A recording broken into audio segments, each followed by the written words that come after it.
this year, and I don't see any elected officials to recognize. Staying close to this mic. But we're glad to have all of you and appreciate your participating in county government today. If the Marshal Trevor, you got the list for me? I do, sir.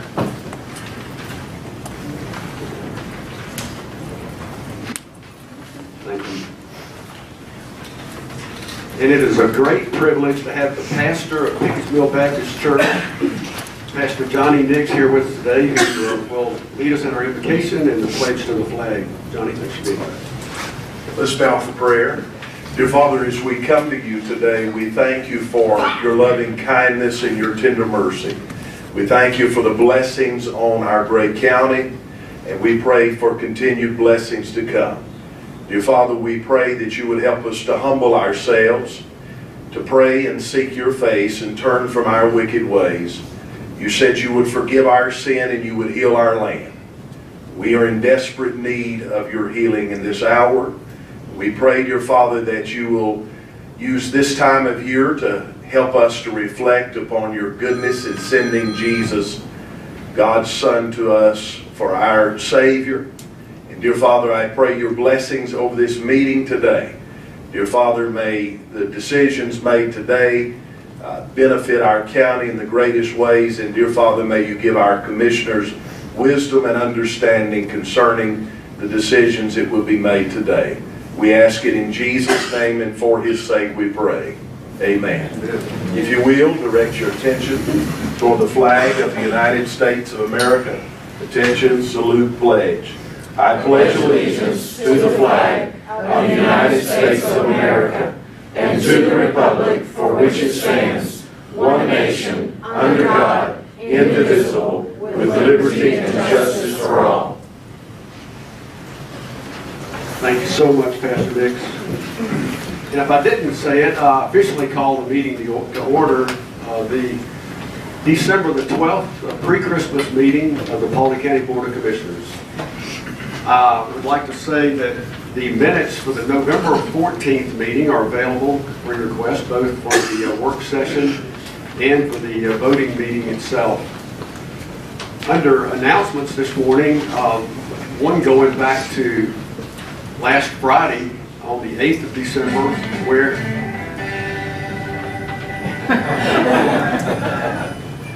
the Marietta Journal on the front page said, a little bit of snow is expected, 1/2 to 1 inch. Accumulation is expected. So they were correct, right? We got 1/2 to 1 inch. So it wasn't an incorrect statement at all. The Positively Paulding segment this morning is on an event that happened here on this property a couple of weeks ago. It's the Paulding Christmas in the Courtyard. It was a great success. Let's watch it together.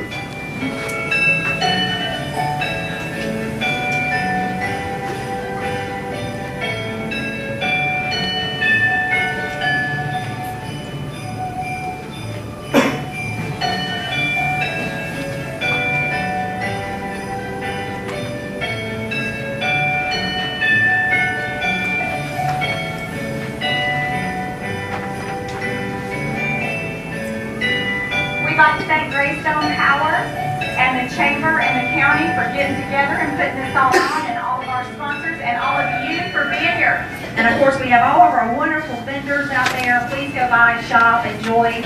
We are all about shopping local. We have about 30 vendors represented this evening. He sprang to his slave, to his team he gave a whistle, and away they flew like the down of a thistle. But I heard him exclaim as he drove out of sight, Happy Christmas to all, and to all a good night. The end.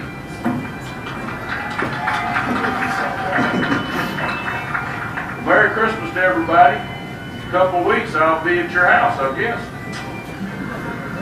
All the kids need to remember to go to sleep early Christmas Eve, because you can't be awake when I get there. We'll all be together in the face of light. Hang a shining star upon the highest bough.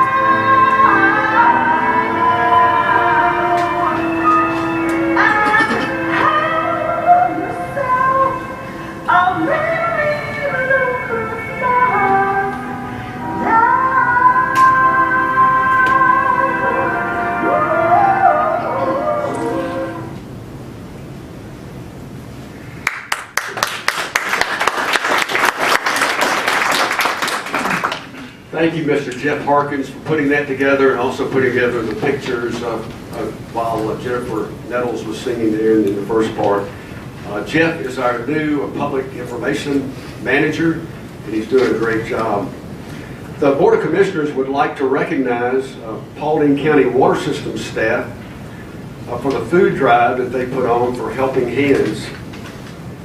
The food drive was organized by Administrative Assistant Dee Hunter, and the captains who helped and encouraged participation were Robin Whitley from meter reading, Christine Santanil from customer service, and Russell Kelly from treatment service, and Miss Lori Ashmore. I'm inviting you to say some more about it if you'd like to, Lori. Some photos to share.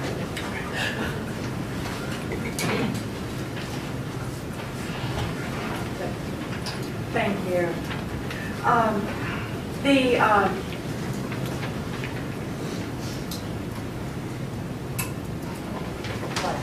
we go.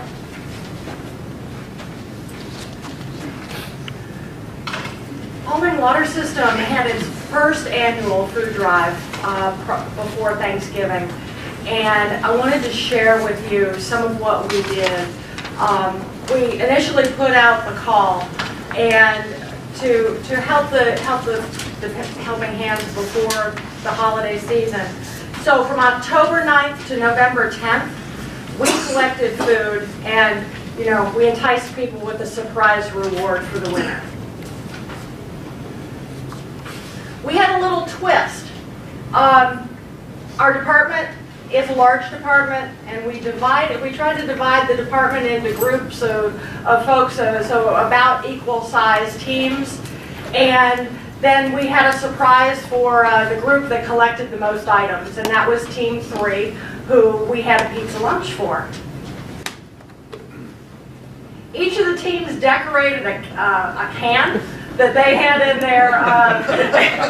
there. Some of them were very seasonal, and some not. Some were just fun.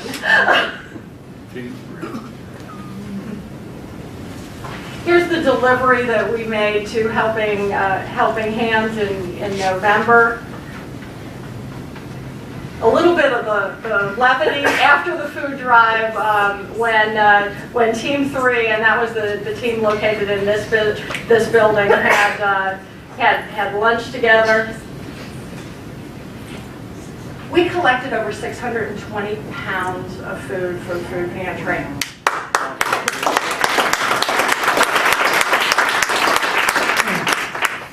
When I went and I wanted to know how much that was if we just divided it by employees, and that was almost 8 pounds of food collected per employee.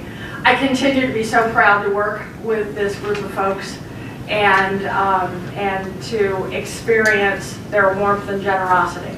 And so we wanted to share that with you today. Awesome. Thank you.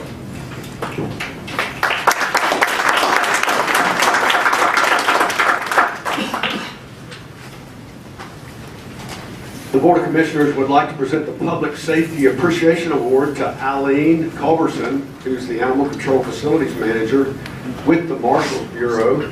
And Mr. Trevor Hess is going to further tell us about this.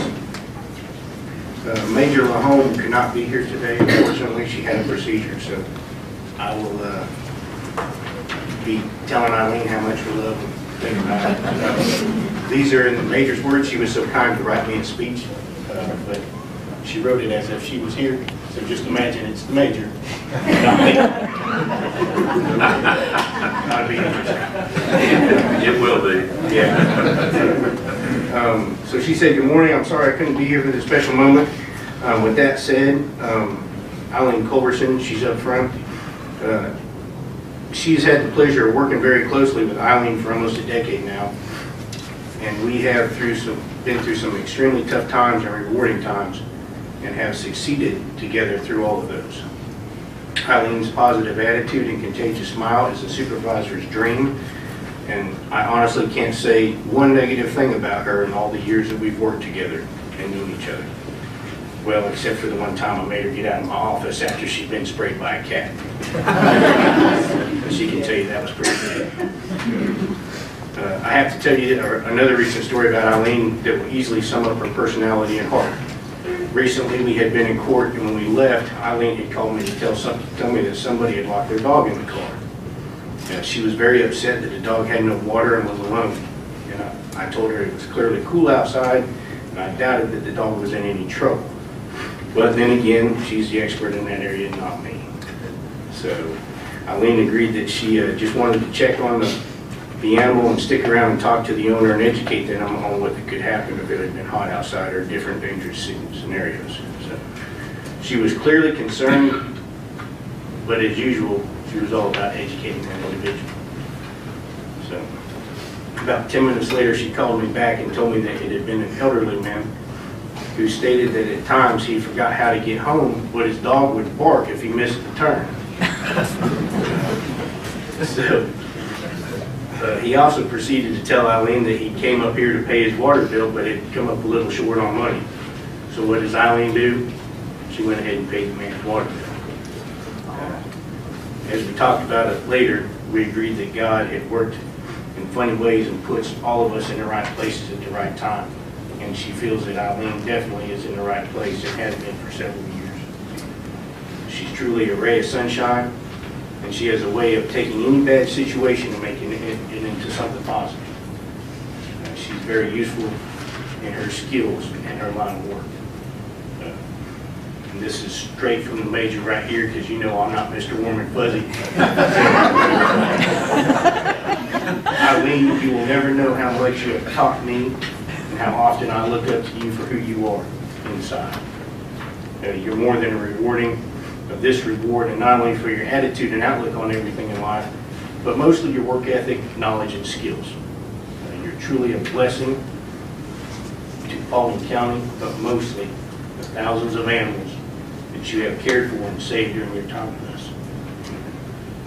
So congratulations on your accomplishments at this time and this award, and it is well deserved.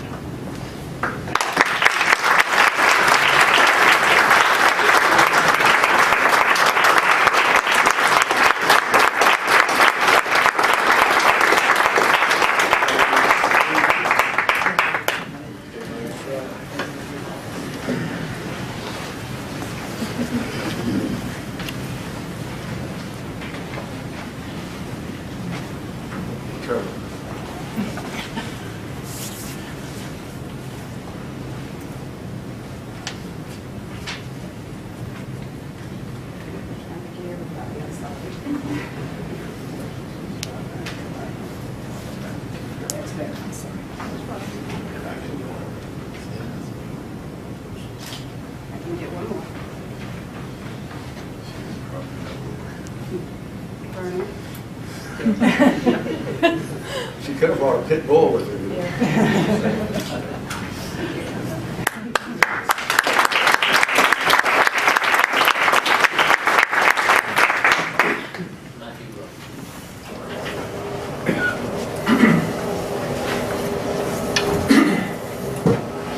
And now the Board of Commissioners would like to present a proclamation to Dr. Catherine Melton and the staff at Shepherd's Rest Women's Shelter in honor of 20 years of service to Paulding County.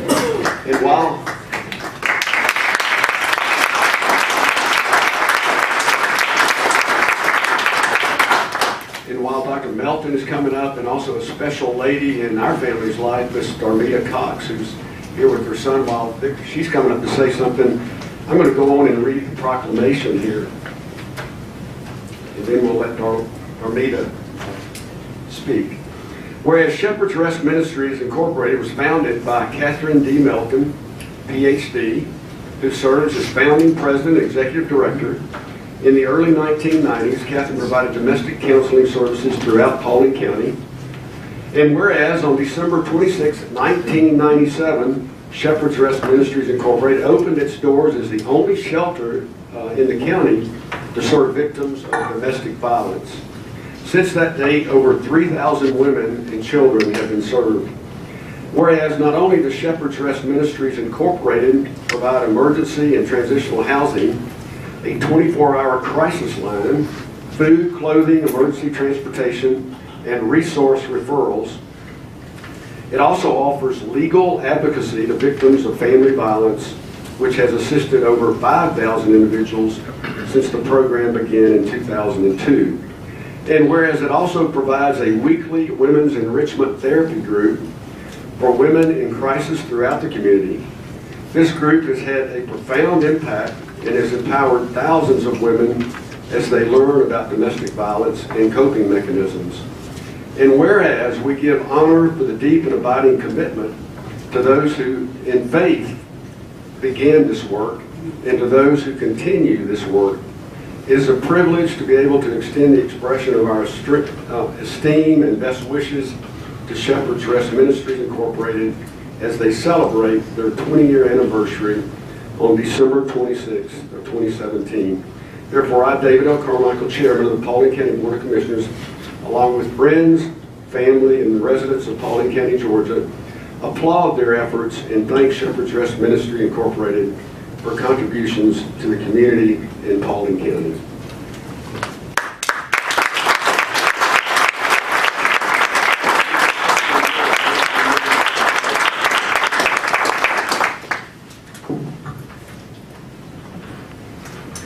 God bless all of you. What a blessing it is for me to be here, and what a privilege it is, to just be alive.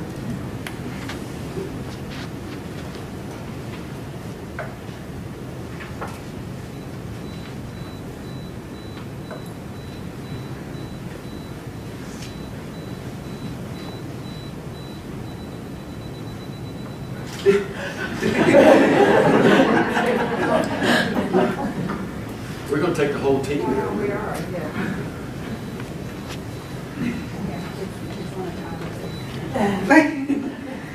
Again, God bless all of you. What a blessing it is for me to be here, and what a privilege it is to just be alive. I thank God for this opportunity to stand before you and to give honor where honor is due. I moved to Dallas 18 years ago. Prior to moving here, I lived in Atlanta. In 1993, I experienced what no one should ever have to witness in their lifetime. I witnessed the death of both my mother and my twin sister. On Thanksgiving Day, my sister's boyfriend walked up to our car as we were getting ready to leave to go to my grandmother's house for Thanksgiving dinner.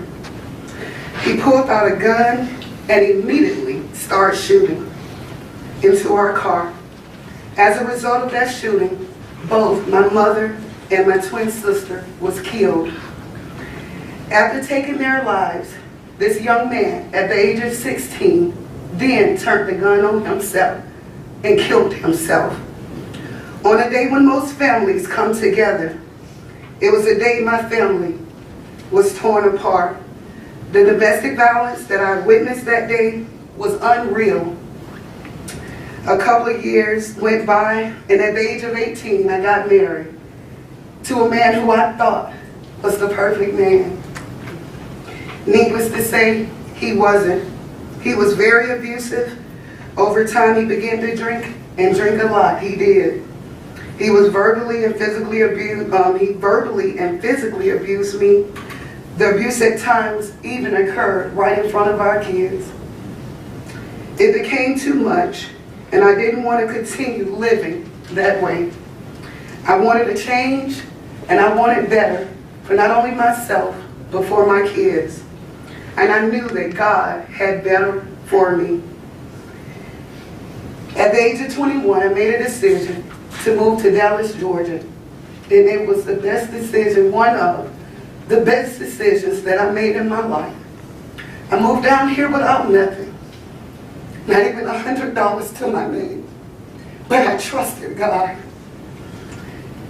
I was able to get an apartment over at Dallas Housing Authority. I thank God for the women over there, Shirley and Vicki, them.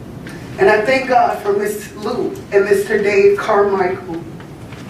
But during that time, I reached out because I was tired of what I was going through and even tired of what I had witnessed in my own life. And I reached out to Shepherd's Rest. And at that time, I had the pleasure of speaking to Miss Catherine. I'll never forget what you told me that day in our process of conversation, and this was after days of me calling. You told me that if he did it before, that he'll do it again, and that I deserve better. It was at that moment, Miss Catherine, that I felt like I had a way out. I got a protective order, and within 6 months, I was divorced from that man. That decision changed my life for the better, and I now stand before you as an overcomer. To Miss Catherine, I believe that God put you in my path for a reason. Thank you for your tireless efforts in being a catalyst for change in the lives of women and children. Thank you for serving our community. Thank you for making a difference in my life. There's a song that I'm reminded of, and it's fitting for you, Miss Catherine, and for all of you who serve in our communities. If I can help somebody as I pass along, if I can cheer somebody with a word or a song, if I can show somebody he is traveling wrong, then my living shall not be in vain. I say to you, Miss Catherine, that I stand here because of you and the countless of others that stopped to help me along the way. Thank you, and God bless you.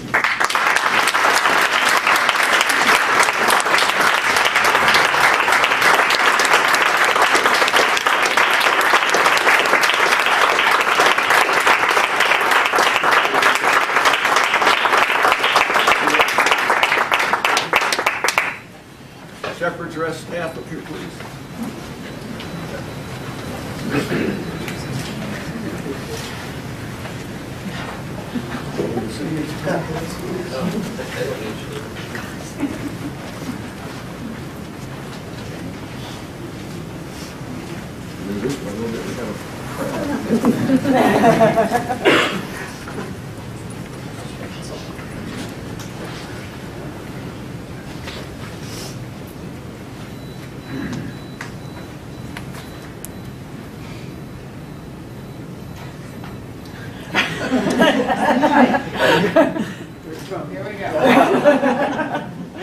Here we go. Here we go. God bless you.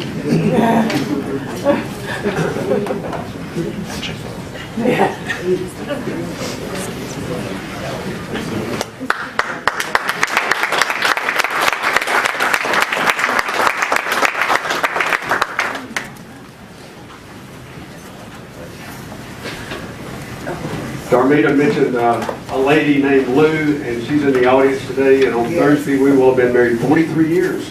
Yeah.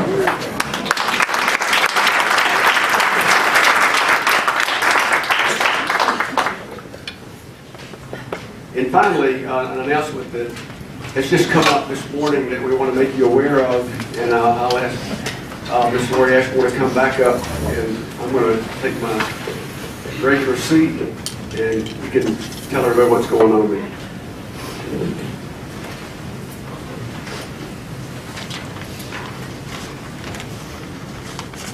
We all know about how cold it was this weekend.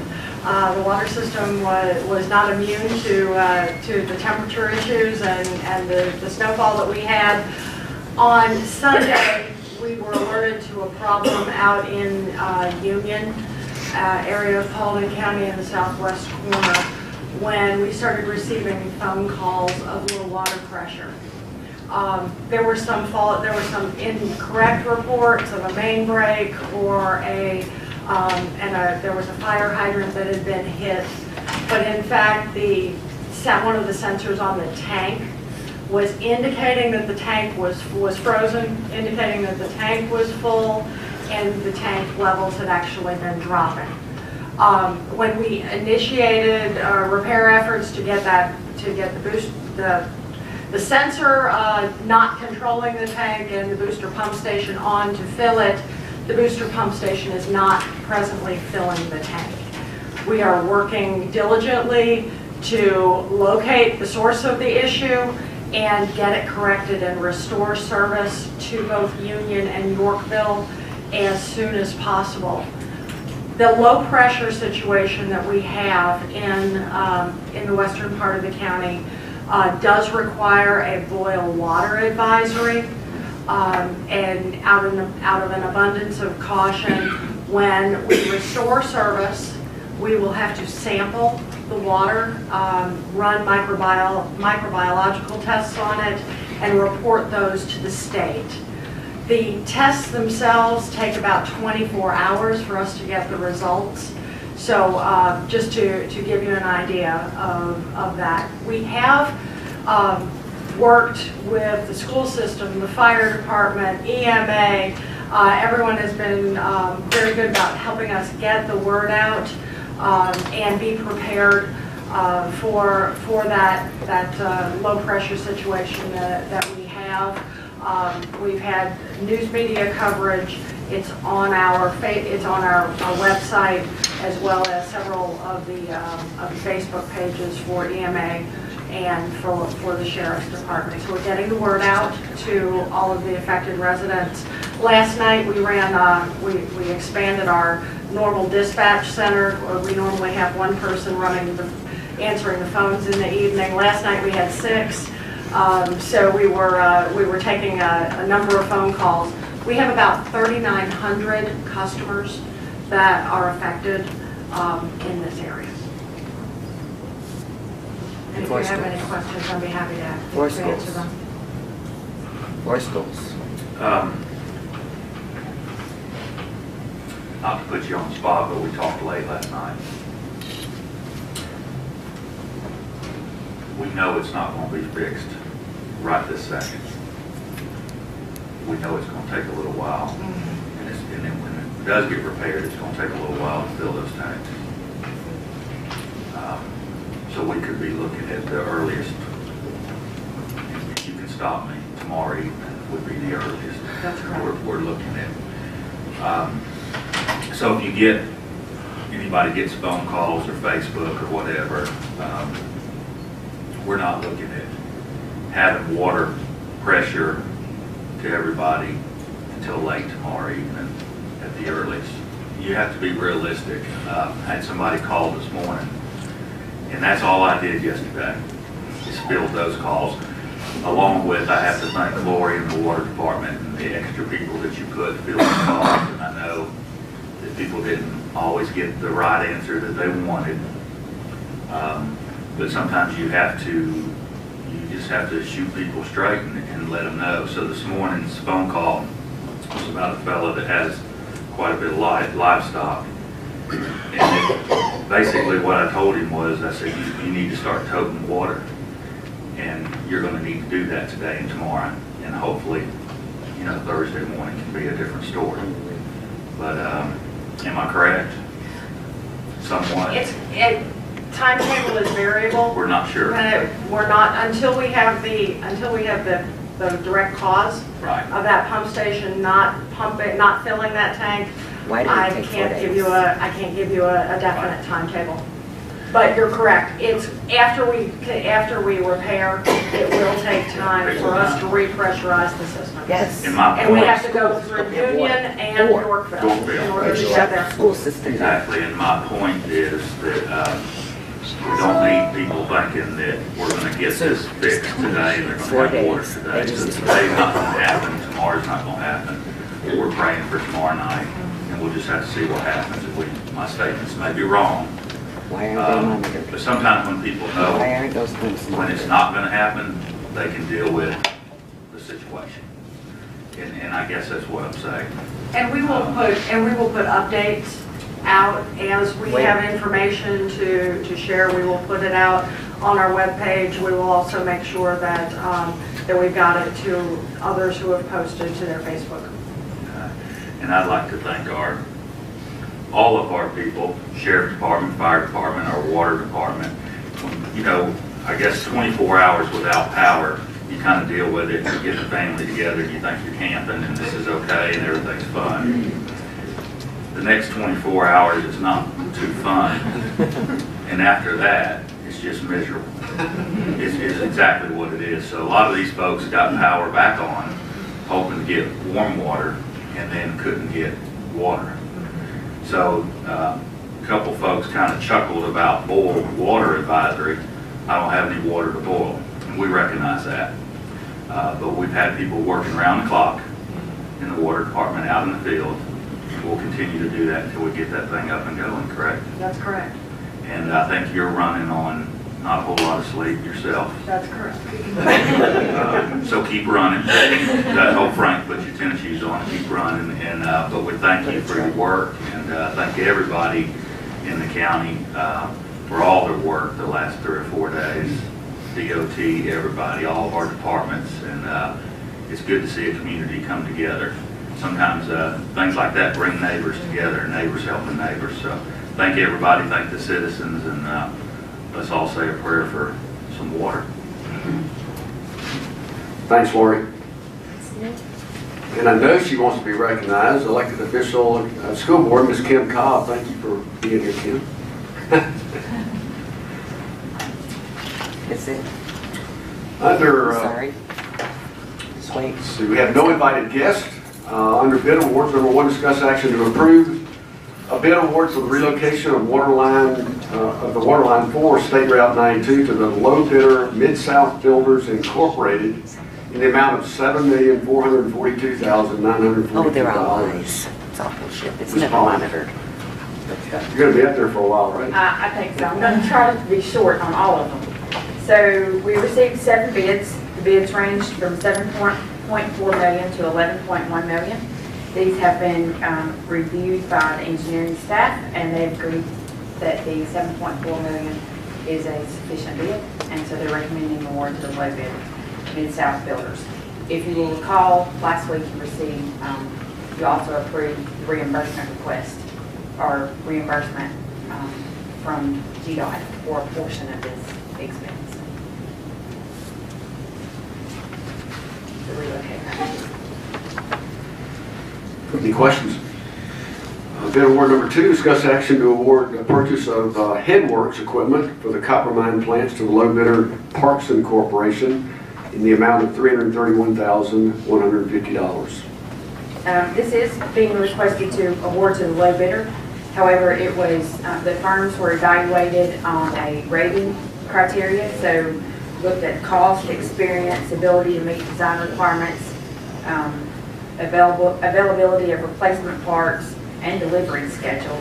And it just so happens that it comes out to Parkson Corporation, also to the low bid, in the amount of $331,150. And this will replace some of the screens at the copper mine water facility that are currently failing. That's something we've been working on a little bit at a time. Yes, sir. These are purchased as part of our copper mine headworks improvements. We'll be following this with a construction contractor award in the upcoming months. The reason we brought this to you as a separate package is so that we can expedite schedule. We can cut approximately 2 months off of our estimated time to complete if we go ahead and get this equipment purchase under contract, and then the contractor will be the one to accept delivery and get it installed. Thank you. And Russell in the audience, you looking forward to getting this? Yes, sir. Bid award number 3, discuss action to approve the budgeted purchase of a mini excavator to the lowest responsive bidder, Bobcat of Atlanta, in the amount of $52,737. The next 3 items were approved in the budget process, and since that time, Fleet, along with the departments, have solicited quotes or went to state contract purchase. In this one, we had 5 quotes ranging from $52,737 to $67,479. Primary difference is the brand of equipment. They were all spec'd similarly, and they're recommending award to the low bid, Bobcat Atlanta, in the amount of $52,737. Bid award number 4, discuss action to approve the budgeted purchase of a Caterpillar D6 track-type tractor to Yancey Brothers Company in the amount of $283,954,000. If you recall, we talked about, during the budget process, we talked about several different changes and things, items that need to be purchased for the landfill. And this is one of those items. Since that time, it has stopped operating completely. And so they have gone out to the state contract to obtain pricing for Yancey Brothers in the amount of $283,954. Bid award number 5, discuss action to approve the budgeted purchase of a 4,000-gallon water tank truck to Peach State Freightliner in the amount of $124,537. Again, this was a budgeted item. It's requested from the fleet off of the state contract pricing, and the budgeted amount was $145,000, so it's a little less than the budgeted amount. Bid award number 6, discuss action to award the Comprehensive Recreation Park, Green Space, and Trails Master Plan to Barge Wagner, Sumner, and Cannon Incorporated in the amount of $108,500. Over the past couple of years, we've done several comp plans. This will be a comprehensive plan for the recreation system. So it will it'll take public input and evaluate all of our parks to see what needs or how we could best spend our SPOS dollars to meet the needs of the citizens in the recreation area. And this was put together in a selection committee, evaluated the proposals, and they conducted interviews. And after the completion of that process, it was recommended award to Barge Wagner, Sumner, in the amount of $108,500. Dave, you and I were part of that. Right. And that was, I think, this is long overdue in our recreation department, and it'll help us today and plan for the future and plan for a future splash. So looking forward to that. We did have quite a few people on that selection committee, so thank y'all, everybody that participated. And finally, bid award number 7, discuss action to award the East Memorial Drive at State Route 61 right turn lane project in the city limits of Dallas to the low bidder A1 Contracting LLC in the amount of $392,000. We had 3 participants. The bids ranged from $392,000 to $630,000. And DOT has reviewed that low bid, and they are recommending that we award to the low bid. I know the city of Dallas is going to appreciate that greatly, and it seemed like a lot of money here, but it seemed like all of it came in under bid.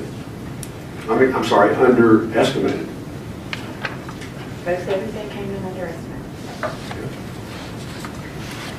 Thanks, Tabitha.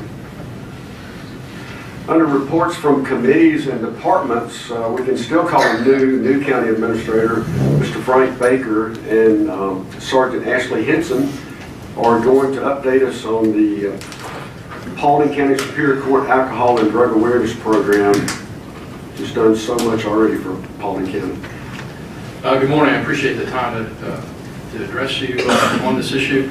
And I appreciate my colleague, Sergeant Ashley Henson, coming up and talking with us also.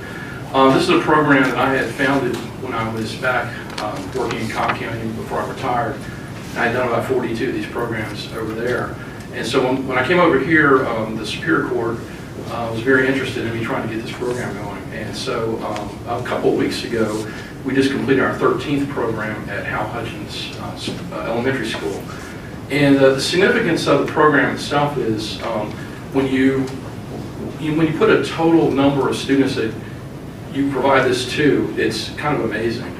So we are at about 14,000 students that have gone through this program since we started, which I think is incredible if you look at the total number of students in our school system. For those of you who don't know about the program, just real briefly, it's a comprehensive K through 12 program that we do in connection with a lot of different county departments. For example, the Sheriff's Office, the Board of Education, the Board of Commissioners, and Finance, and so on. Everybody's involved in this program, so it's a collaborative effort to do it. But what we do is we work with 3 schools a year, which are selected by the Board of Education, and we provide a program, an all-day program for an elementary school, a middle school, and a high school for that calendar year, that school year.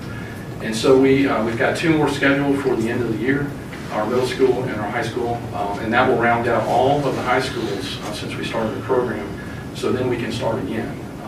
And just a side note, this was one of the areas where Judge Beavers was really concerned about me coming over and working for y'all. He wanted this program to continue because he's put a lot of effort in making sure that we've done this.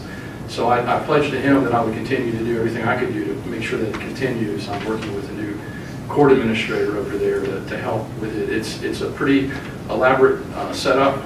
It's a production, actually, not just a speaker, but it's a series of acts and production elements that are put together in the form of the whole school day for the entire school. So it's one of the things I'd like to continue to do if I can. I'll just have to work a little bit quicker with my track shoes on. But we appreciate Ashley. A lot of people behind the scenes have helped us put this thing together.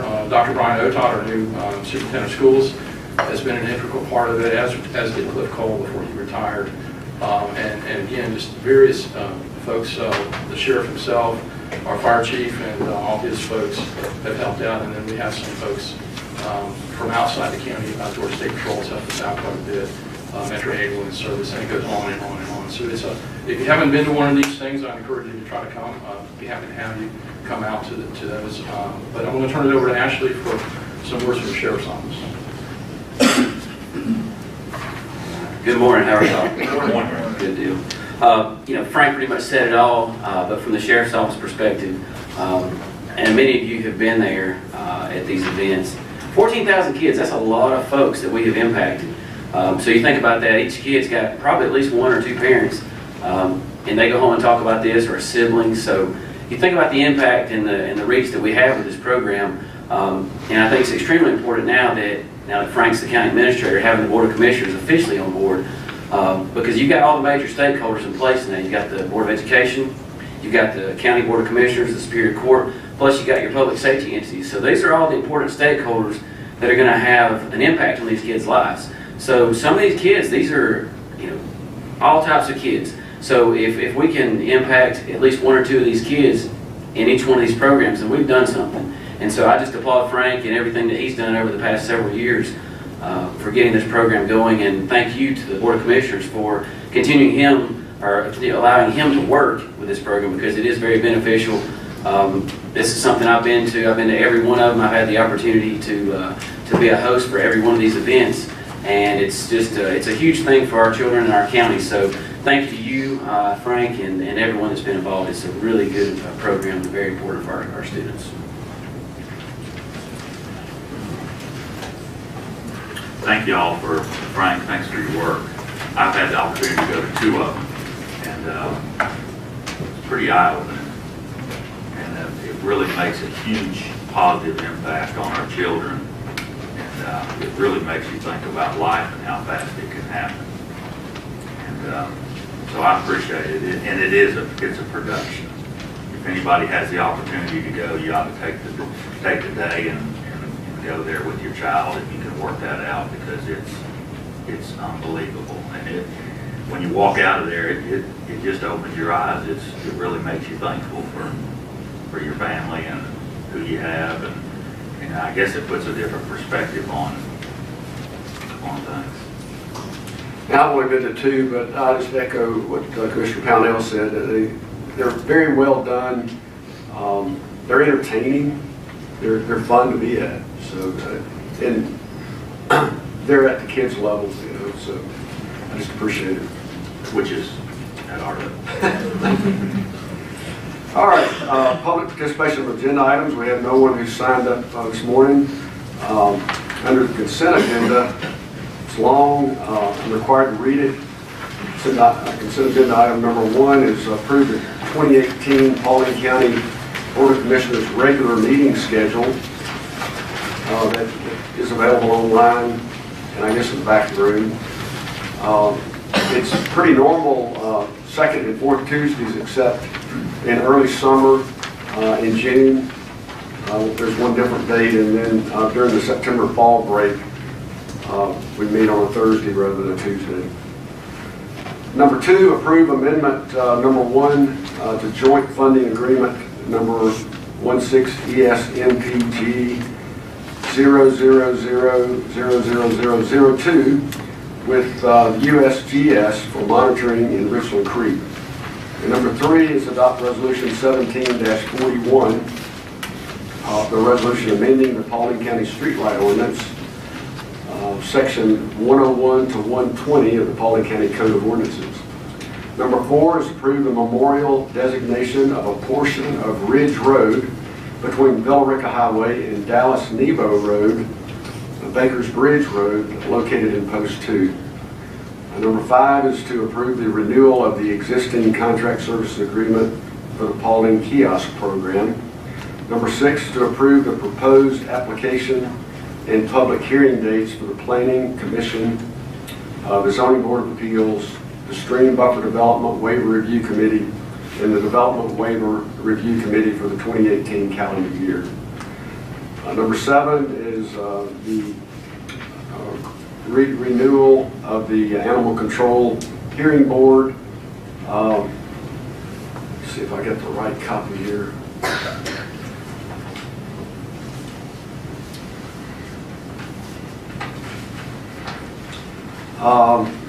Ms. Lynn Jackson nominated from the chairman, and Ms. Jessica Gullett from Post 1 Commissioner, Commissioner Davis.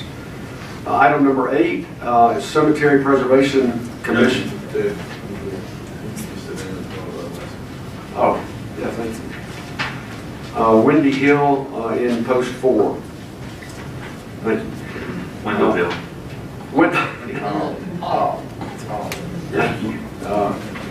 Wendell Hall. You read it right. It was printed that way, and I apologize. Okay. Then number 8, the Cemetery Preservation Commission to reappoint with a term ending 12/31/18, Mr. Todd Tibbetts from the chairman, Ms. Kathy Bookout from Post 3 Commissioner, and Mr. Van Westbrook from Post 4 Commissioner.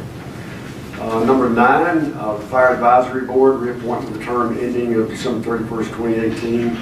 Emery Gordy from the chairman, Donald Sharon from Post 1, Randy Richard from Post 2, Buddy Harrelson from Post 3. And item number 10 is Planning and Zoning Commission, reappoint with a term ending December 31st, 2018, Mr. Harold Stokes from the chairman, Mr. Chris Wheeler from Post 1, Mr. Alan Hornback from Post 2, Mr. Roger Leggett from Post 3, and then, well, that's all that pertains to the Board of Commissioners. Item number 11, the Water Sewer Advisory Board to reappoint with a term ending of December 31st, 2018. Bobby Maddox from the chairman, David Barnett from the chairman, Carlton Rakestraw from the chairman, Jeremiah Fields from Post 1, Michael Creighton from Post 2, Jim Smith from Post 3, Wayne Kirby from Post 4. Under the Zoning Board of Appeals, the reappointment of the term ending December 31st, 2018, Lamar Clark from the chairman, and George Schill from Post 3. Okay, and Miss Deborah Seaver, Post 4 Commissioner.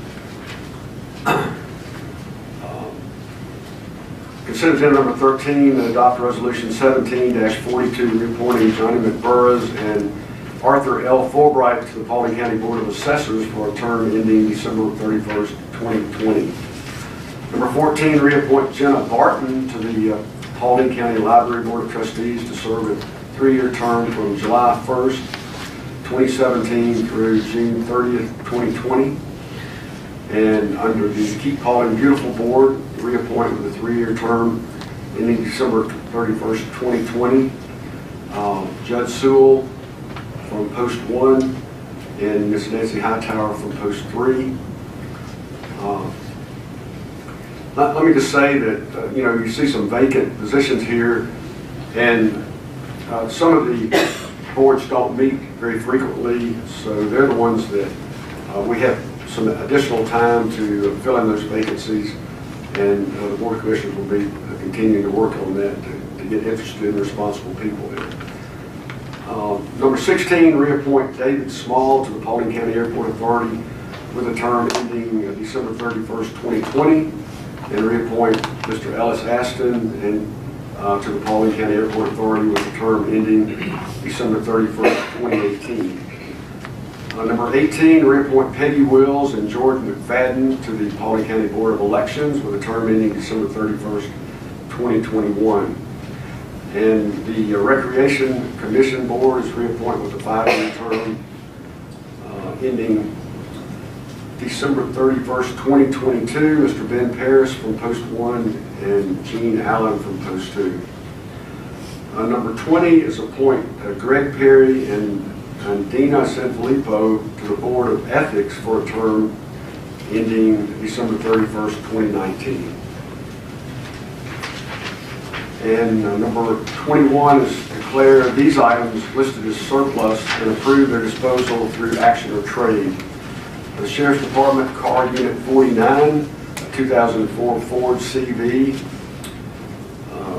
serial number 2FAFP 71W24X116024, Sheriff's Car Unit S70, 2005 Ford Crown Vic. That's 2FAFP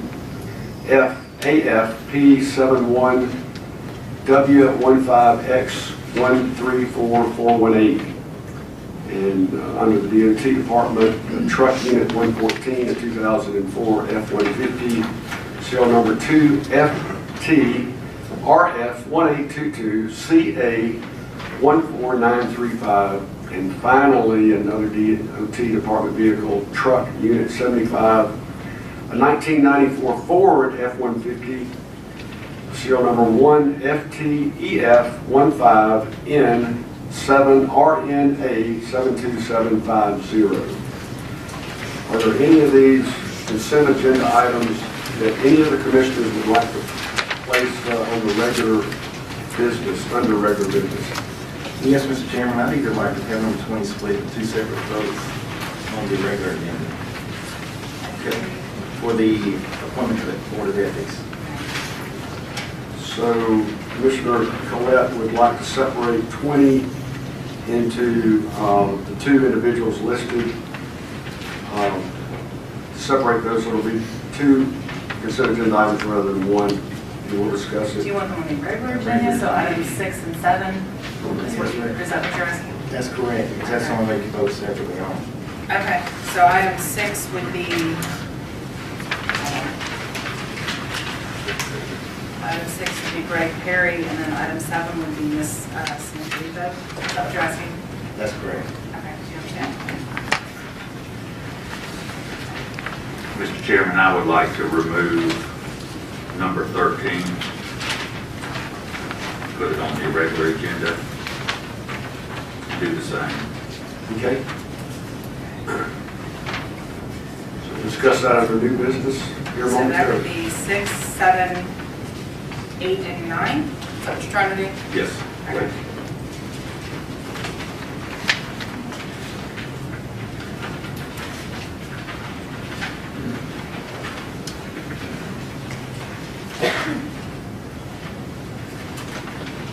Any others?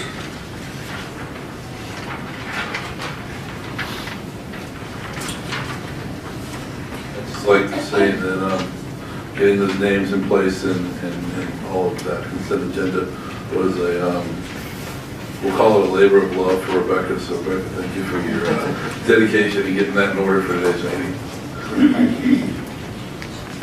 And there will be others on here for January 9th. So, Right. we had some last minute moves.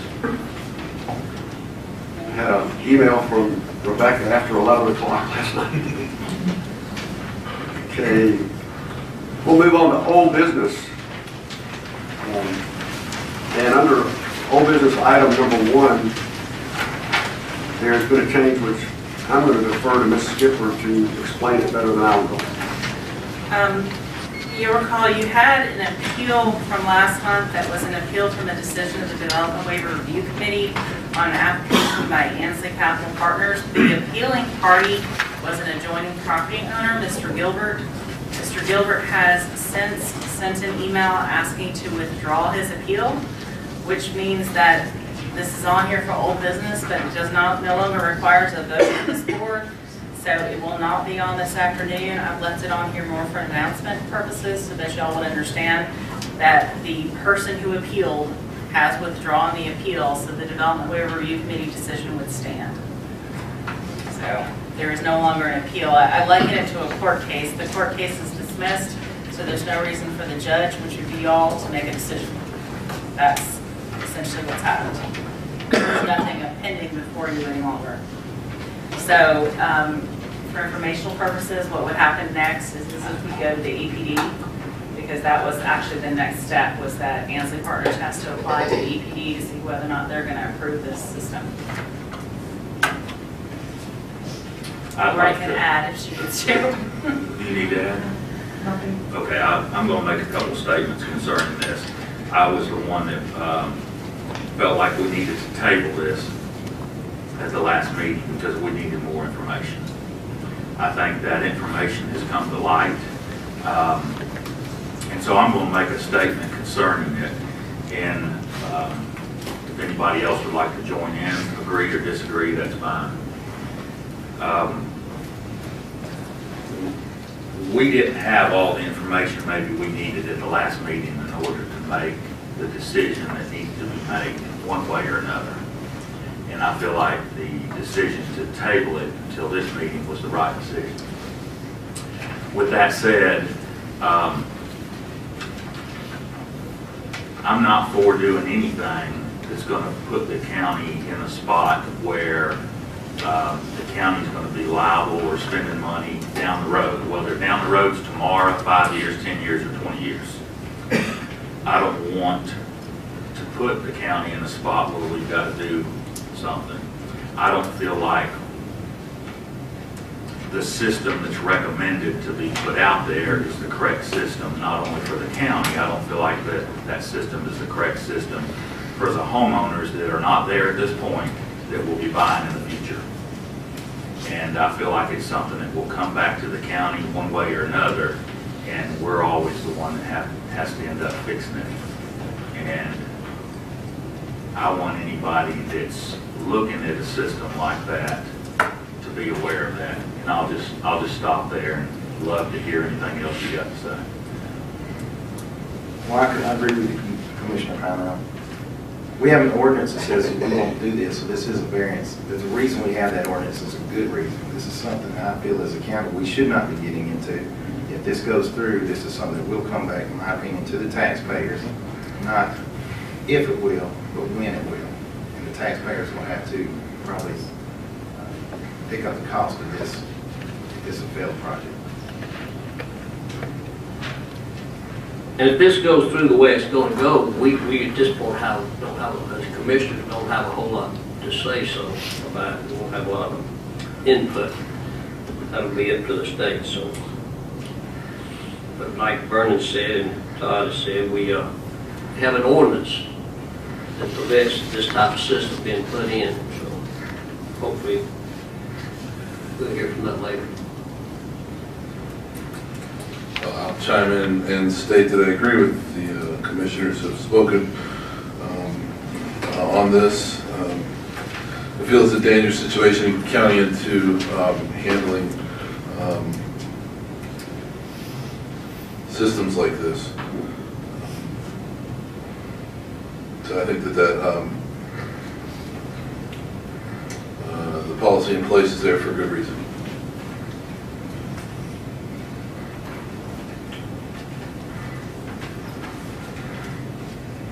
Okay, then old business number 1 becomes discuss action to approve a professional services agreement with J. Glenn Richardson to continue council service for the Paulding County Tax Assessors Department. This was tabled from November 14th, 2017 at the Board of Commissioners meeting, and we have Mr. Stokes here as the Chief Tax Assessor to help us understand the need for this position and to give us some additional information. James, thank you. Thank you, gentlemen. We have an ongoing agreement with Glenn Richardson to represent the Paulding County Board of Tax Assessors in all appeals that we have that get forwarded on to Superior Court. Over the last 12 months, in all honesty, we haven't really sent that much over there. We haven't had a lot of appeals from our 2017 digest. We do have some. We currently have 2 that are multiple years appeals that have already been scheduled in Superior Court. The Board of Assessors have reviewed the contract. It's identical to what you gentlemen agreed to last year. This will continue our track and hopefully resolve a lot of our appeals rather than going out and searching for new counsel. So the Board of Assessors has recommended to go another 12 months with Richard Richardson. Of course, it's up to your consideration. And if you have any questions, I'll be glad to speak with you. I know I've spoken with 1 or 2 of you. And so if you have any questions, I'll be glad to entertain them.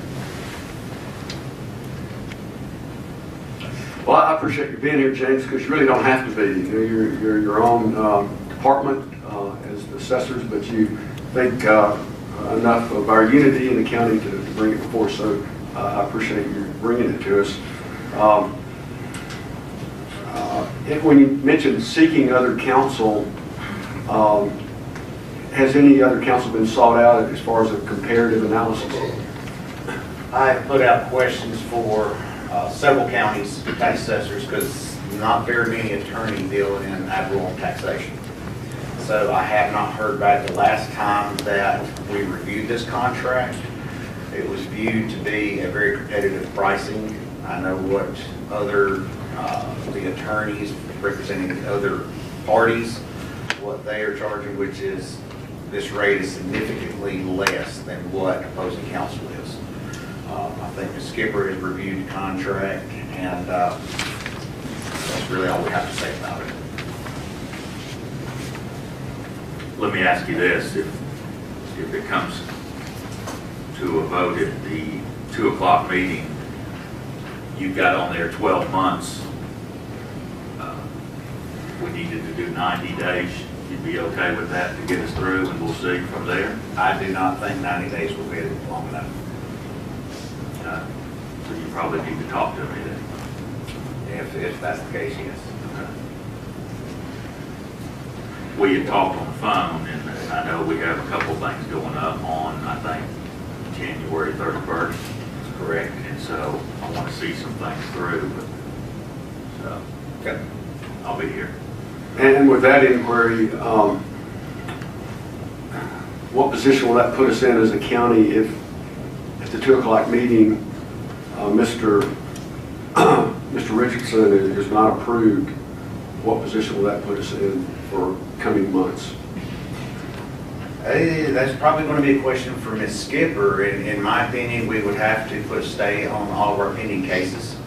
We would have to seek new counsel, and we would have to start bringing up whoever is chosen. We'd have to bring them up on all of our pending cases. So you could push In it the out. interim, it would revert to me, effectively. That's what would happen, and then we would work through what we're going to do.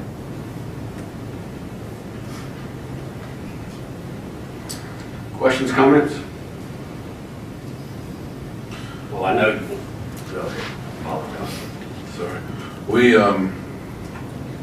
this board took action to sever relationship with Tally Richardson Cable earlier this year. Correct. And after that, you came to us and asked if we would consider extending this. Now, Mr. Richardson, I guess, is not legally a partner in that firm. His name's on the building, and he works out of there, but he's not part of that firm. Correct. One of the reasons that we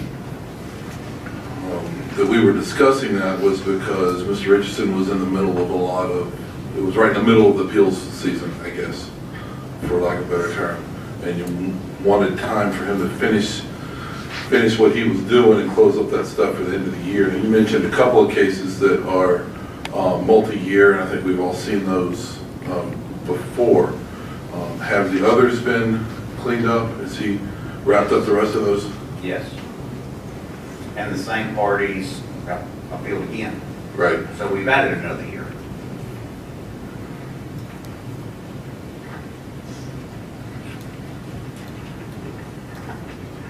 Well, thank you. All right, thanks. Thanks, James. Sir.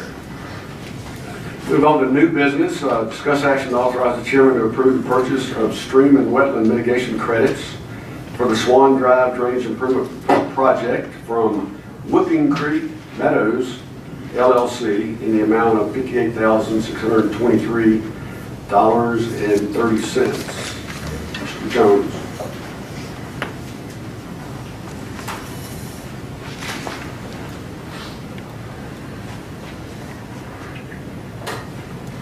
Good morning. Good morning. Essentially, this is in relation to the replacement of the Swan Drive culvert projects out there. As part of the proposed work for the projects, the land being disturbed will encroach upon designated wetlands and stream banks. The Army Corps of Engineers has determined that the project has impacted 0.7 acres of wetland and 1,027 feet of stream bank. Due to this unavoidable land disturbance, we are required by law to somehow mitigate the impacts of the disturbance. Purchasing stream bank and wetland mitigation credits is the typical method to handle that type of disturbance.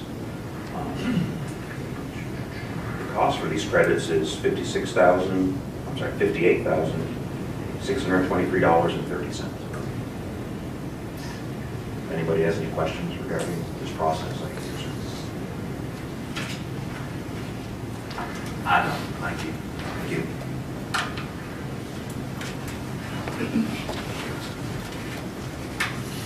New business item number 2, discuss action to authorize the chairman to enter into an agreement with Heath and Lineback Engineers Incorporated for the engineering services agreement, or engineering services master agreement, in the amount of $500,000 for a 1-year period with the option to renew upon approval of additional funding.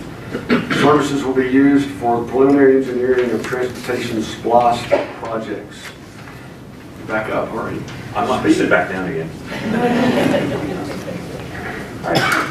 Essentially, this agenda item is to provide for engineering services for our roadway projects. With the current amount of projects ongoing and future, we do not have the necessary staff available to handle all the engineering activities. Additionally, having a consultant like Heath and Lineback allows our department to provide expertise in certain specialty areas where we do not have that type of capability, such as bridge design, ecology, environmental. This is a continuation of a contract that our department had with Heath and Lineback. Starting last year, we've been satisfied with the results so far in the efforts produced by Heath and Lineback, and we recommend that this contract be awarded to continue the progress of our engineering department. The contract is an amount for $500,000. The invoicing of the consultant services is based on a per-hour billing provided to each project. If there's any questions, again, I can answer.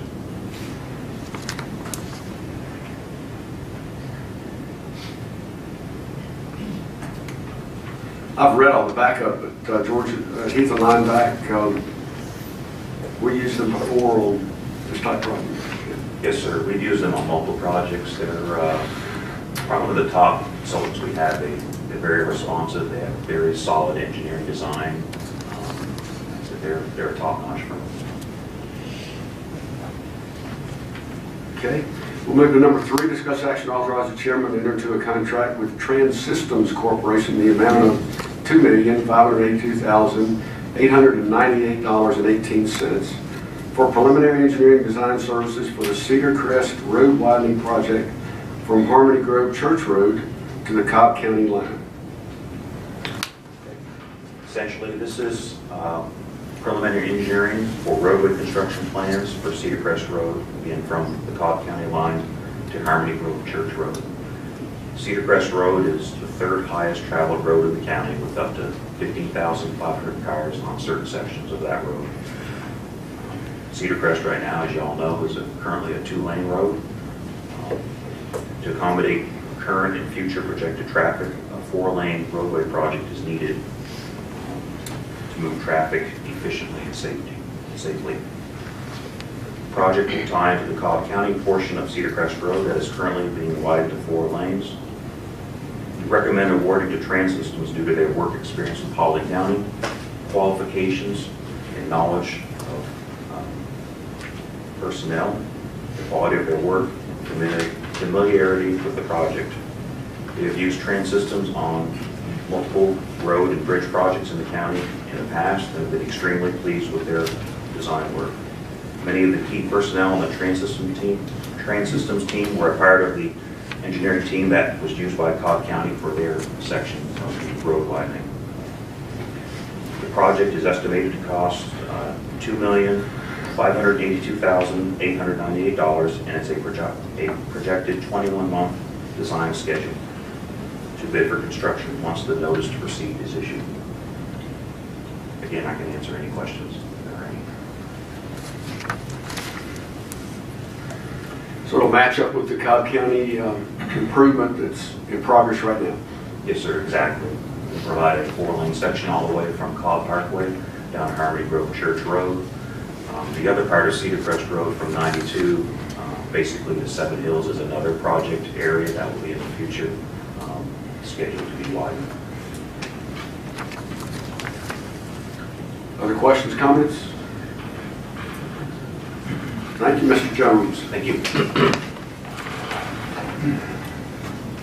New business number 4, discuss action to adopt resolution 17-43 naming Frank Baker, County Administrator, as the ACCG, Association of County Commissioners of Georgia County Legislative Coordinator for Paulding County. And I actually don't have resolution 1743 here, but what it is just a point of contact for legislative changes and updates on a day-to-day basis that might come during the General Assembly, which will kick off here in January, to allow us to be on top of any developments.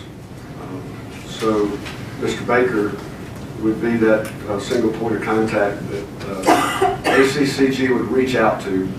That's what the resolution says. Just don't have a copy of it.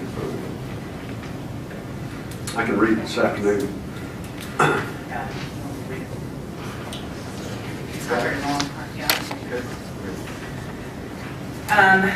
Whereas legislative decisions by the Georgia General Assembly increasingly impact county governments, and whereas ACCG monitors and reports on legislative proposals on a regular basis during and after each legislative session, and whereas ACCG regularly seeks input and comment from county officials and staff in assessing the impact of legislative proposals and in developing responses to such proposals, and whereas to ensure an effective and accurate response, there must be a process whereby reports from ACCG and requests from ACCG for information or analysis of legislative proposals are directed to the most appropriate county officials or staff for response, and whereas counties are most effective when they communicate directly with their legislative delegation. Now therefore be it resolved to most effectively respond to legislative proposals affecting counties, there shall be one county official or staff person designated by the Board of Commissioners to serve as the County Legislative Coordinator, CLC, for Paulding County. Be it further resolved that the CLC for Paulding County shall have the following: 1, access to all department heads and county officials to obtain information and data. 2, access to the members of the Board of Commissioners. 3, working knowledge of county operations. 4, the ability and time to respond to requests for information from ACCG policy staff in a timely manner. 5, authority within the county government structure to request and receive timely responses to requests for information. 6, knowledge of the various departments within the county and the points of contact within each to obtain information and feedback. 7, ability to provide periodic reports to the members of the Board of Commissioners and other county officials regarding legislative reports and activities of ACCG. And 8, ability to coordinate the county's feedback directly with its legislative delegation. Be it further resolved that the Board of Commissioners hereby designates Frank Baker to serve as the CLC for Paulding County and until further notice. Be it further resolved that notice of this appointment shall be immediately transmitted to the Association of County Commissioners of Georgia.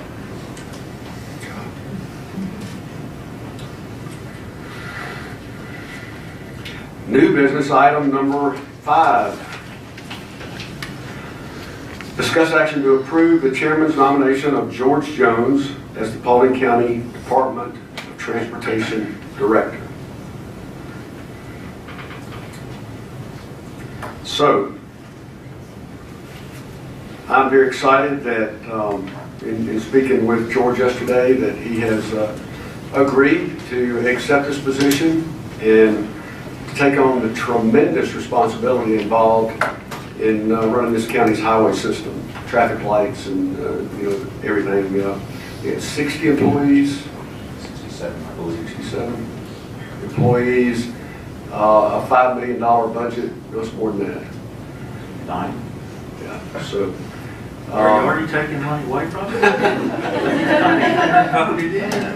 You picked quite the weekend offering that job. You've been working all weekend out there. Right. He's another one. I know Saturday night he got 2 hours of sleep, but we have all spoken with one another about Mr. Jones, his already contributions to Paulding County, and his extremely successful productivity for Paulding County. So it was an easy choice to nominate him, and it's a pleasure to nominate you, George. So, any other comments? I'm looking forward to it. Scott says he's better than Scott. Yeah. Make that name for Scott. What he said. Looking forward to really saying anything to that.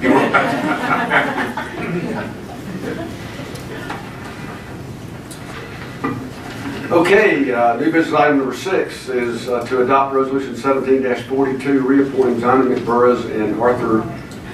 I messed up again. Yeah, I'll do it. 6 is going to be to appoint Greg Perry to the Board of Ethics for a term ending December 31st, 2019. I'm going to read them all so it makes sense. 7 is going to be to appoint Dina Sanfilippo to the Board of Ethics for a term ending December 31st, 2019. 8, I was trying to figure out how to do this, so I think that it's going to make sense to adopt resolution 17-42A, reappointing Johnny McBurrows to the Paulding County Board of Assessors for a term ending December 31st, 2020. And then item number 9 is going to be adopt resolution 1742B, and we're just going to have to split that. Reappointing Arthur Fulbright to the Paulding County Board of Assessors for a term ending December 31st, 2020. I understood that you wanted to separate it out into 4 votes. Is that right? That sounds good. Okay, so 1742A and B will be 8 and 9. Does that make sense? I can fix it later. 1742A and 8. Yep. All right, so So 6 is Mr. Perry.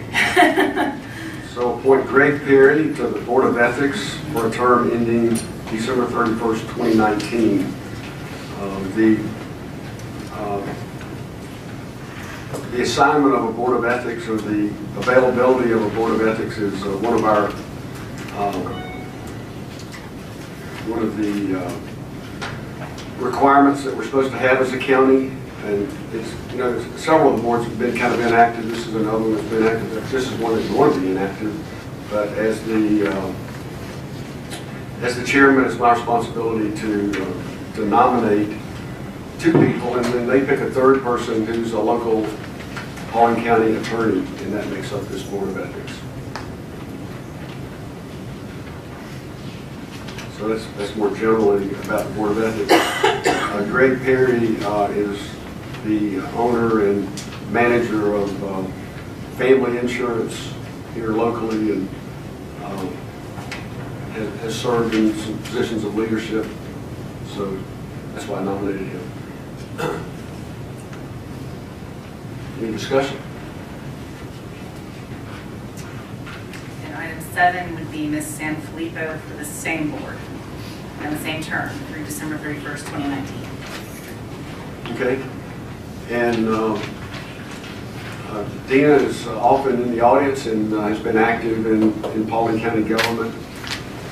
She actually worked for the county for a while. I don't have her bio in front of her. She's very well educated and actually has had experience in the field of ethical, I don't know what I should say, ethical boards, but in the process of administration of ethics within public service organizations. So, she is somebody who wants to contribute to the county, and that's why I nominated her. Comments, discussion? Moving on to... 8 would be adopt resolution 1742A, reappointing Johnny McBurrows to the Paulding County Board of Assessors for a term ending December 31st, 2020. Any discussion on Mr. McBurrows?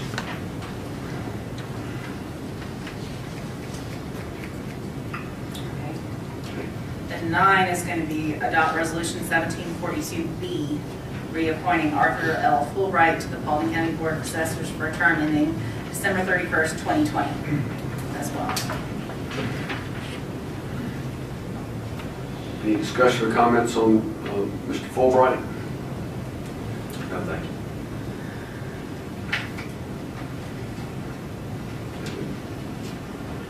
These will be separate items this afternoon when we vote. All right, that's the conclusion of our regular business. We do have executive session for personnel pending and potential litigation. We have public participation on non-agenda items. People have been patient in the audience here, and I would entertain a motion that we hear from these citizens before we adjourn into executive session. I'll make a motion we hear from the 5 citizens before we adjourn to executive session. I'll second that. A motion by Commissioner Pownell, second by Commissioner Davis. Any discussion? All those in favor say aye. Aye. Any opposed? Motion carries, and we'll invite the citizens wishing to speak on the non-agenda item, which is the zoning stipulation in their area down near the Georgian. So, Mr. Morris and your group. Okay. I'll call Mr. Ken Strack up first then to talk about right-of-way first. Ken, are you here? I've looked over the audience and I haven't seen. All right. Maybe you'll come back this afternoon. Then I'll call Mr. Tommy Morris to speak on application 2017-13-Z. Good morning, Commissioners. Morning. I've sent some emails to you outlining some of the things I'll be talking about today, so I'll try not to repeat myself too much. You've received the results of an online petition that was in opposition to 2017-13-Z, specifically about stipulation 5 being removed. The question today is whether the board later on today will give proper weight to 260 people who signed that petition or accommodate a business that's had a history of non-compliance with ordinances. I want to also talk about the Planning Commission meeting last week, some of the things that came up the week before last. Planning and Zoning said that you could take out stipulation 5, but stipulation 7 and B2 zoning would still protect the county as far as junk vehicles. But they also went on to say that stipulation 5 was in there to strengthen B2 zoning. Now, there are differences between the wording of stipulation 5 and stipulation 7. And I've sent that to you, and I won't bore you with that again, but there are significant differences in those two. So the question is, if you're going to remove stipulation 5, why would you want to remove something that strengthens B2 zoning to protect the county and protect our neighborhoods? Why did the owner want to change and have stipulation 5 taken out? the owner passed out a leaflet during that meeting. And it basically said there's been an oversight on one of the stipulations regarding overnight repairs. Stipulation 5 has nothing to do with overnight repairs. The problem has been that for several years we have seen the overnight repairs turn into days, weeks, and even months. And that came out in the Planning Commission meeting as well. These vehicles are parked there in various stages of repair. During the meeting, the owner also stated that it didn't really make sense for him to buy junk vehicles anymore after Cash for Clunkers ended. And I went back and researched that, and Cash for Clunkers ended in 2009. This owner came to Paulding County, was approved in 2013. His business started in 2014. So 5 years after this, we had a business card which has been provided to you on several occasions, and it states, we buy junk vehicles with the highest prices paid, any make or model. To me, this seems like intent to get around something that this owner had already agreed to in stipulation 5 and 7, and also in B2 zoning. So I hope you take that into consideration as you vote this afternoon. 2 other auto repair shops are in our area. One, Andrews Auto, is a quarter-mile north of this present site that we're talking about, and Dallas Auto is about 8 miles north of there. These are both locally owned auto parts or auto repair shops, just as the one is in question at 8905 Billerica Highway. The county describes Highway 61, and this is in the corridor, as an area with new developments, and the corridor will encourage development in this area to project a uniform, high-quality appearance. This is significantly different than what we've heard about Hardy Chevrolet in that meeting. The chairman of the Planning Commission mentioned on at least 2 occasions that with a highway corridor, you're supposed to have aesthetically pleasing views to those who are driving by. The corridor overlay district, this is the intent. These standards are further intended to promote the public health, safety, and welfare. That's in the guidelines there.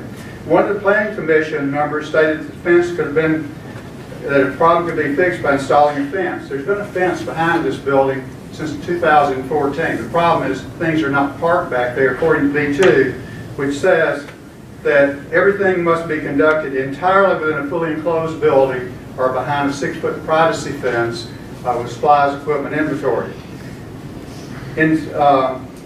We have notified the county on many occasions about these non-compliance issues. We furnished copies of the card. We've worked with our post commissioner. This has been made known all this time. In summary, no one is opposed to the business being open. We want business in the area to be successful, but also believe the ordinances should be followed by all. That has not been the case with this business. We are greatly concerned removing stipulation 5 would be a signal that B2 zoning has been weakened. Please vote no on removing the stipulation. Thank you, Mr. Morris. And next I'll call Ms. Banks up to speak also on application 2017-13-Z. Thank you, and good morning, and thanks for letting me say a few words. Just wanted to let you know that in our new Georgia community, it is made up of homeowners and taxpayers who vote you all in, and a lot of our tax dollars come from our community. Our homes are our biggest investment, and we don't want them to be devalued, and it's not a problem with having a small business, it's just the looks and the compliance concerns that concerns the area of where we live. And we'd just like to ask you to please consider our recommendations and not to pass vote on this. And I don't know if any of you have driven over to see what this place looks like, but if you hadn't, I would like to see that you take a look at some of the things that Mr. Morris has presented to you. And I would just like to thank you again for letting me speak, and just let you know that I think there would just be a bad impact to have a junkyard to look at. Like I said, a small business is one thing, but having a junkyard is another. Thank you. Thank you. So I'll call Mr. Williams to speak also on application 2017-13-Z. Commissioners, 2017-13-Z is removing a stipulation from the permission for this business to operate. The business being Tom's Automotive Repair. He's an excellent repairman, but that's not the case in this removal of this stipulation. You know, it's pretty sad when county leaders want to diminish the appearance of their county rather than improve it. What is the advantage gained by removing this stipulation? To allow the storage of vehicles that appear to be junk, maybe being worked on, but with the accumulation of 10 or 15 vehicles in front of this business, it appears to be a junk storage. Used vehicle junk is what it appears to be. Why would you want to remove the stipulation that allows detrimental appearance as we enter Paulding County? Thank you very much. Thank you, Mr. Williams. Next, Mr. O'Neill, application 2017-13-Z. Good morning, Commissioners, and thank you for the opportunity to speak to you today. I'll keep my comments brief. At the last Board of Commissioners work session that I attended on November 14th, the Board was unanimous in recognizing the progress that had been made in maintaining an attractive and welcoming environment in our county. There was a great deal of well-deserved praise for the people and organizations that contributed to that progress. In addition, Mr. Pinnell stated, and I quote, "All of us working together, we can make Paulding County a great place to live, work, and play." And the bottom line is, when somebody comes in this county to buy a house, that's the first thing they see, good, bad, or indifferent, is the sides of our roads, and then they look deeper. And if they see trash, they don't look too deep and they leave. And working together, we can make a difference. Likewise, when somebody traveling up Highway 61 toward the Georgian, Meriwether Place, Trace Ridge, and other surrounding residential developments, the first thing they see approaching our neighborhoods is what is on the sides of our roads, good, bad, or indifferent. If they see a junkyard and a salvage business as close as a few hundred feet to the final turn into a subdivision, they don't look much deeper, and they leave. Highway 61 is the southern gateway to Paulding County.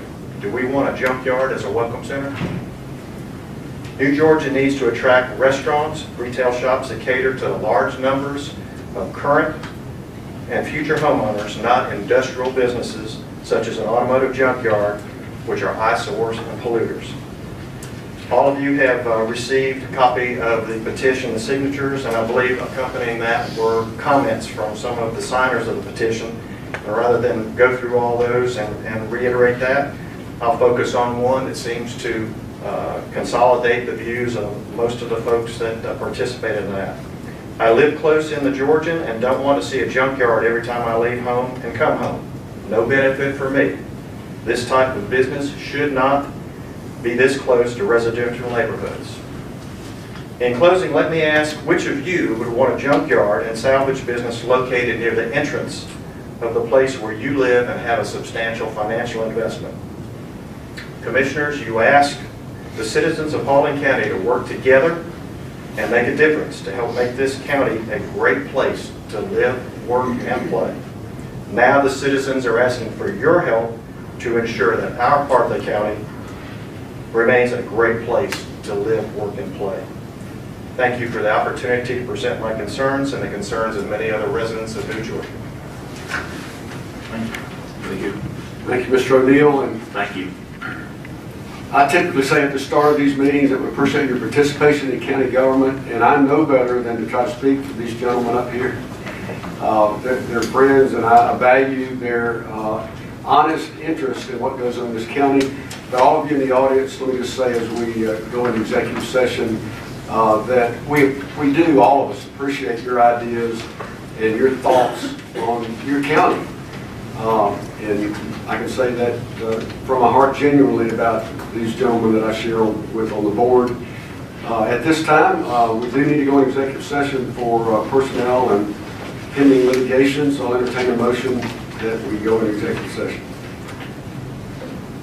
I make a motion to go into executive. I make a motion that we go into executive session for personnel. Potential litigation. Potential litigation. Is there a second? Second. Motion by Commissioner Collette, and second by Commissioner Crowe. That's personnel pending and potential Pending and potential litigation. litigation. The A lot of motion. P's in it. All those in favor say aye. Aye. Any opposed? We'll go into executive session at this time.